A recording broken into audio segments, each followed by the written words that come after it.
Price Lord. இந்த நாளில் கூட நம்மளோட வாழ்க்கையில் அநேக பேர் நம்மளை மறந்துருக்கலாம், நம்மளை விட்டு விலகி இருக்கலாம். ஆனால் ஒரு பொழுதும் மாறாதவர், நம்மளை விட்டு விலகாதவர் இயேசு கிறிஸ்து மாத்திரம்தான்.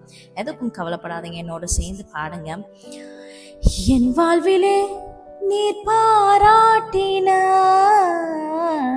தயவுக்கெல்லாம் நான் பாத்திரன் அல்ல, இதுவரையில் நீ தாங்கினதற்கு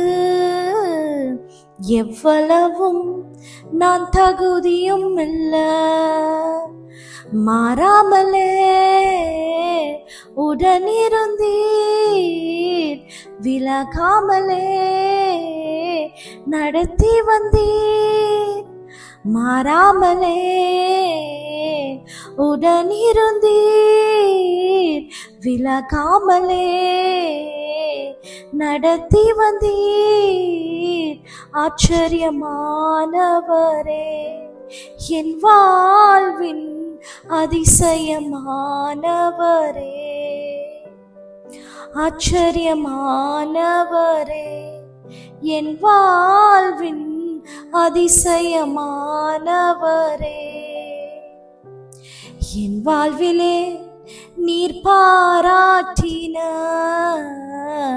தயவுக்கெல்லாம் நான் பாத்திரன் அல்ல, இதுவரையில் நீ தாங்கினதற்கு எவ்வளவும் நான் தகுதியும் இல்லை. ஆமாங்க, இந்த நாளில் கூட தேவனோட வார்த்தை ஏசாயா 44:21, நீ என்னால் மறக்கப்படுவதில்லைன்னு சொல்லிட்டு இந்த நாளில் வாக்கு பண்ணுறாருங்க. அதனால் உங்களையும் என்னையும் தேவன் யார் மறந்திருந்தாலும் இயேசு கிறிஸ்து நம்மளை மறக்கலை. அவர் நம்மளுக்கு எல்லாமாக இருந்து நம்மளை நடத்தி சொல்லுவார். நம்ம செய்ய வேண்டியது அவரோட சத்தத்தை கேட்டு அவரோட சித்தத்தை செய்கிறப்ப நம்மளோட வாழ்க்கையில் எல்லா ஆசீர்வாதங்களும் தேவன் கட்டளையிடுவார். விசுவாசிங்க, கர்த்தர் உங்களோட வாழ்க்கையில் பெரிய காரியங்கள் செய்வார். God bless you all.